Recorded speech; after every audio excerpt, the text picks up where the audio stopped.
চট্টগ্রামের সিআরবিতে হাসপাতাল নির্মাণের বিরোধিতা করে অরক্ষিত পাহাড়তলী হাজী ক্যাম্পে হাসপাতাল নির্মাণের দাবিতে পাহাড়তলীবাসীর মানববন্ধন।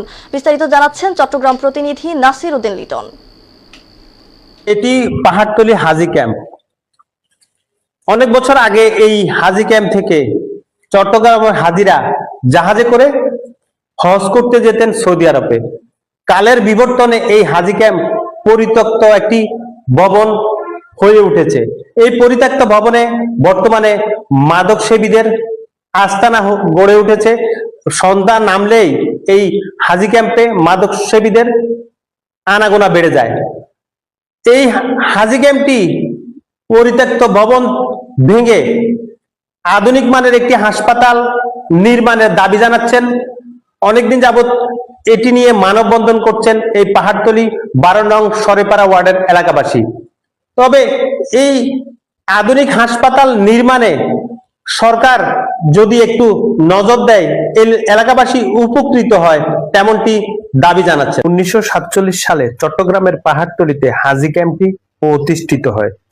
9.35 একর জায়গাতে অবস্থিত এই হাজী ক্যাম্পটি মূলত চট্টগ্রাম বন্দর দিয়ে সাগরপথে হজ পালনে ইচ্ছুক যাত্রীদের সুবিধার্থে এটি স্থাপন করা হয় তৎকালীন সময়ে।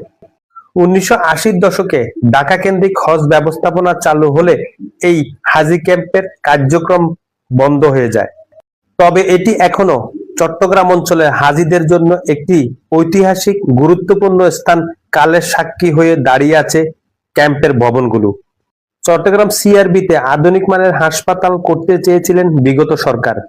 তবে বিভিন্ন সামাজিক সাংস্কৃতিক সংগঠনের চাপের মুখে পিছু হটতে বাধ্য হন আওয়ামী লীগ সরকার।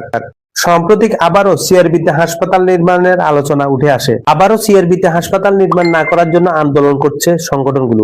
তবে 12 নং সরেপাড়া ওয়ার্ডের বাসিন্দারা বলছেন, সিআরবিতে হাসপাতাল না করে অরক্ষিত হাজী ক্যাম্পে হাসপাতাল করলে একদিকে মাদক সেবীদের আস্তানা বন্ধ হবে, অন্যদিকে স্বাস্থ্যসেবায় উন্নতি হবে। এই অরক্ষিত হাজী ক্যাম্পে দিন দিন মাদক সেবীদের উৎপাত বেড়েই চলেছে। এই নিয়ে মানববন্ধন করেছে এলাকাবাসী। এই পরিত্যক্ত জায়গাটিতে আমি আমাদের সরকারের কাছে দাবি জানাবো একটি সরকারি হাসপাতাল প্রতিষ্ঠা করার জন্য। যেহেতু শিশু হাসপাতাল একটা হয়ে না আমাদের অনেকটা লাভবান হয়েছে। যদি আজকে এইখানে যদি এই জায়গাটার মধ্যে আরেকটা হসপিটাল হয়, তাহলে আমাদের অনেক শিশু হসপিটাল থেকেও চাপ কমবে আর আমাদের জন্য সুবিধা হবে। প্রধানমন্ত্রী বরাবর যদি অবশ্যই এটা যদি তুলে ধরতে পারি, আমরা আশা করব আমরা এখানে আধুনিক মানের একটি হাসপাতাল ও মেডিকেল কলেজ পাবো। মানববন্ধন করছে, দাবি জানাচ্ছে। তবে এই পরিত্যক্ত ভবন ভেঙে আধুনিক মানের হাসপাতাল দেখতে পারবে কি এই 12 নং সরেপাড়া ওয়ার্ডের বাসিন্দারা?